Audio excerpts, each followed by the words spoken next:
Hey, students, good afternoon, good morning, whatever it is that you are doing or what time I was out working in the yard. And I need to get this review ready for you all. Review, actually, this is the exam. So I'm going to be looking down here off and on to make sure that I have everything covered. I probably should take my glasses off so I can see better up close. Anyway, the exam is a 50 question multiple choice. Man, look at the bags on my eyes. They're multiple choice and true and false. They all come out of a battery of 75 questions. Um, you've got 1 minute per question, and you're allowed to take the exam twice because it's the first one. I don't know if I'm going to do that to the second one or the third one, but you're allowed to take it twice. Please don't take it on your phone. Make sure you have a secure connection. Unfortunately, Wi-Fi is not considered a secure connection, but that's all what everybody has, including myself. Make sure that your browsers are Chrome or Firefox, okay? Those are best for Blackboard. Avoid exams during inclement weather. I don't think we need to worry about that right now. And if you have any issues about getting booted or something happened, don't contact me. You need to contact the TCC Connect, and that is 817-515-6411. Once you get the issue resolved, or once they tell you what's going on, then you can contact me and I'll decide whether or not I'm going to reset the exam. But more than likely, I'm not going to reset the exam unless the school sends out an email and says that it was their fault. Okay. Uh, the other thing is you need to finish them in one sitting. You can get booted and you can come back in, but time is still ticking. Okay. So if you close the exam, time is going to be ticking away because you did not finish the exam. Put this here on my arm because it's sticking to my desk, so it's sticky. Again, the questions come from a random block. Right now, I'm going to go over just general questions that I think, to give you an idea. I have one, two, let me get my highlighter. Here I have one, two, three, four, five, six, seven, eight. I've got 8 questions that deal with native pre-Columbian Native American civilizations. Which of the following is not a Mesoamerican tribe? Mesoamerica is the middle of Mexico, or is considered Mexico. Like I'll probably ask you which of the following is not one. Uh, questions like who conquered the Aztec? I am going to ask you some questions that have to do with explorers, basic ones like Pizarro, Vespucci, uh, Ferdinand Magellan, that kind of stuff in general. I'm also real big on the trinity of subsistence, or the agricultural revolution. Okay, now the three sisters, as the Indians called it, or the trinity of subsistence, is corn, squash, and beans. Okay, when those three things are planted, the soil is augmented, and in addition to that, people can actually live on corn, squash, and beans. Get your protein from your beans. You get your complex sugars from the corn, and you get your roughage from the squash, and then very little amounts of protein, be it rabbits and fish and stuff like that. Okay. I'm also going to ask you a couple, maybe one or two questions about mestizos and mestizaje. Once Columbus comes into the New World in the Southwest, we're going to have things as racial mixing. And like myself, I'm a mestizo. I'm, half, not half, but indigenous and European, which makes us a mestizo.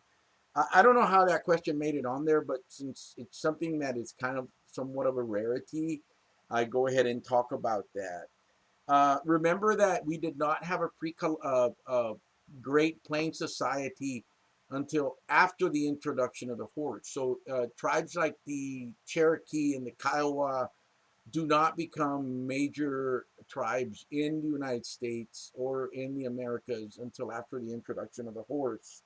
Also remember that I'll ask you some questions that have to do with status, that women did enjoy some upward status in colonial America, I mean in Native America.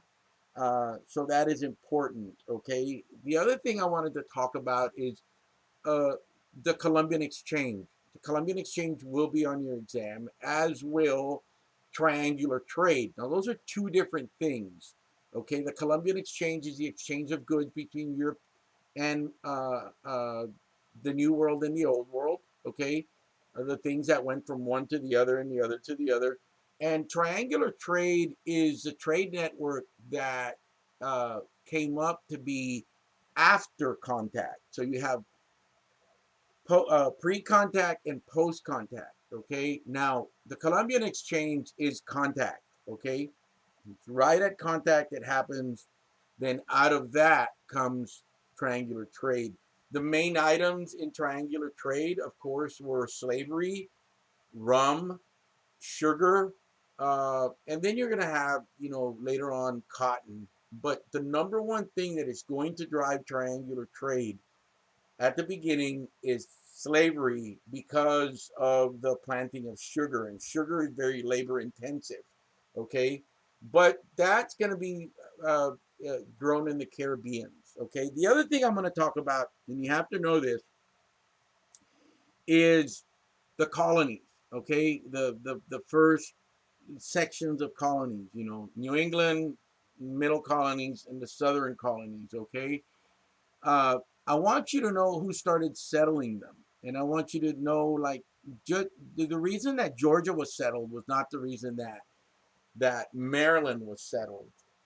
And the reason that Maryland was settled was not the real same reason that New York or New Amsterdam was settled, or the Carolinas were settled. They all had an economic, a religious, uh, uh, uh, background to them. Virginia was Presbyterian. Religion wasn't very strong there, uh, but when you get something like Massachusetts or the Middle Colonies, they were deeply religious. They were actually separatists. They were Puritans that left England because they felt that they were not being tolerated and religion wasn't strict enough. So they called themselves Puritans because they were purifying the church in England. So they come to the Americas. And one of the things that I like to tell my students is that uh, these individuals came to America in search of religious freedom, but they didn't come in search of religious freedom for anybody but themselves. Okay, they did not extend religious freedom to Quakers. They did not extend religious freedom to Presbyterians or anything like. These were Calvinists. These were, like I said, Puritans. One of the prime examples of the puritanical church in the United States or in the colonies losing power is the Salem witch trials. Okay, so we covered that. All right, let me scratch those off. Now, also remember that in Massachusetts, you're going to have dissenters, individuals like Roger Williams that settles Rhode Island, and then you have none other than the great Anne Hutchison. Somebody can write for your essay on Anne Hutchison. She's really cool. Um, so those are the things that you can scratch these off that are important. Okay, uh, talked about triangular trade. The Quakers, of course, settle Pennsylvania. Okay, and in Maryland, you have Catholics under Lord Baltimore. Okay, so I'm giving you a lot of answers here. New Netherlands, it's actually New York. It's going to become New York later on, and that was settled by the Dutch. And I'd like for you to know why it wasn't successful. Okay, and Georgia was a penal colony, was a second chance colony settled by Oglethorpe, James Oglethorpe, that wanted to create a colony that was going to be a buffer between the colonies and the Spanish in Florida. Of course, that doesn't work. They didn't allow buying and selling of slaves, buying and selling of property or alcohol. But in 10 years, he gives up and he says, no, this isn't going to work at all. Okay. Uh, let's see. Okay. Talked about Martin Luther and John Calvin. I want you to know why they're important. Uh, why they're important to English Puritans. And I do talk about I want you to know a little bit about the economics of each section. Now, this can be found in the lecture notes that I have posted there that I used during my lecture, okay? I'm going to try to keep this review to 20 minutes, so I got to go pretty quick because I'm still on the first page. Uh, Real quick, in your book, they talk about Native American attitudes towards sexuality. One of the things that I would like for you all to know is that Europeans were actually fairly open-minded when it came to sexuality. Okay, um, uh, so that's something that in a sense we're extremely tolerant. Um, all right. Before I go to the next page and I forget, I have Bacon's Rebellion here, and I want you to know about Bacon's Rebellion because Bacon's Rebellion is important, uh, and it is probably the single most important event in the drive to purchase more slaves. Because one of the things that happens in Bacon's Rebellion is that the wealthy begin to realize that the poor want land, and uh, they want justice, they want equality, and a lot of these people that are involved in Bacon's Rebellion were had been under the laws of indentured servitude. So in efforts for them to in efforts to get rid of the responsibility of having to give these poor white settlers anything, they turn to getting slaves, because if they have slaves, then they don't have to get anything. Remember, in Bacon's Rebellion, they burned Jamestown to the ground. Okay, so it's important. Um, this exam goes all the way to to the end of the French and Indian War. Okay, at the heels of the Enlightenment. Okay, let's see. Regarding knowledge of your Mickey, and I already talked about Georgia. Uh, Again, Puritan America, the Mayflower Compact. I There's a question here about the Crusades. Make sure that you know what they are. Another question about the English Reformation and the impact on the colonies. Uh, Jamestown, they focused on trying to get gold. That's why they weren't successful, and that's why they starved and ate each other. Uh, Remember that at the beginning, it was not the British that controlled slavery; it was the Dutch, and then the British take it away from the Dutch.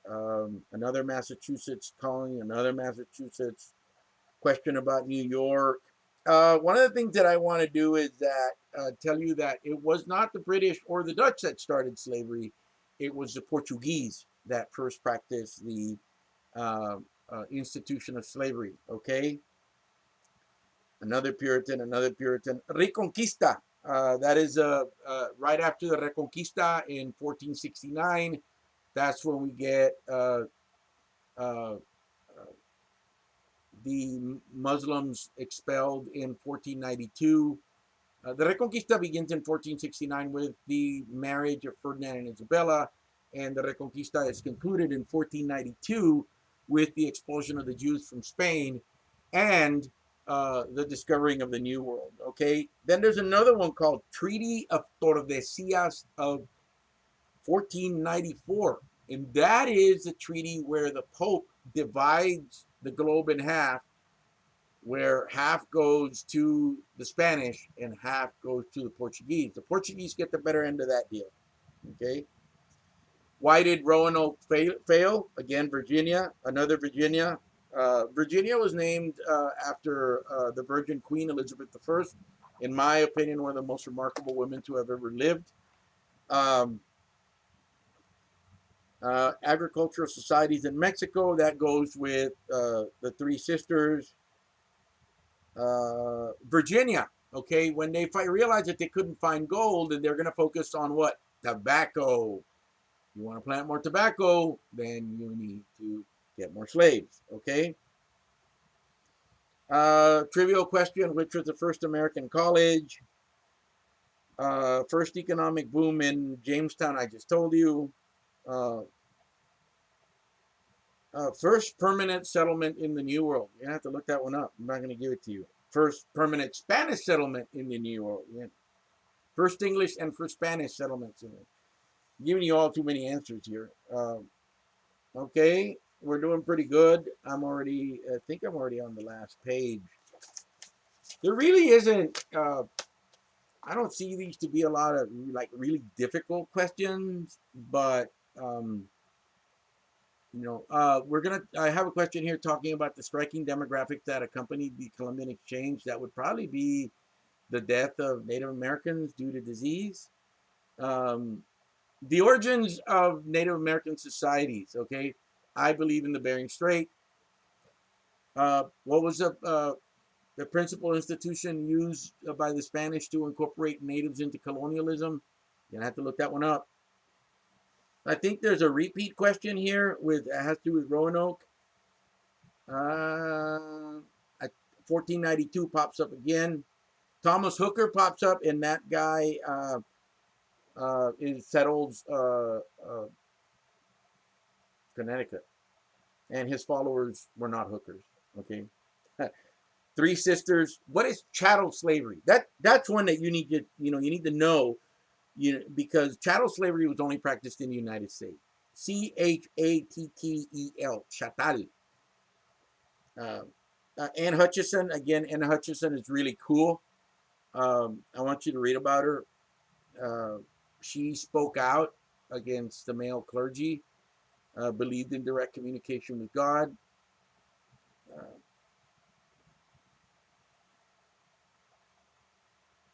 Let me see. William Penn, true and false question about settlements. Oh, the French. Almost forgot the French. Which statement about French colonization is true or false? Uh, in respect to the French, I mean, you got to understand that people don't leave their countries unless they're starving to death, unless they're being killed or being religiously persecuted, or they need economic opportunity. The Spanish, none of that was going on. So that's why settlement is so slow in Spain.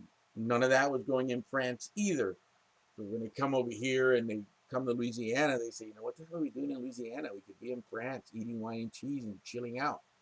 So you have to look at those things in the big picture here. That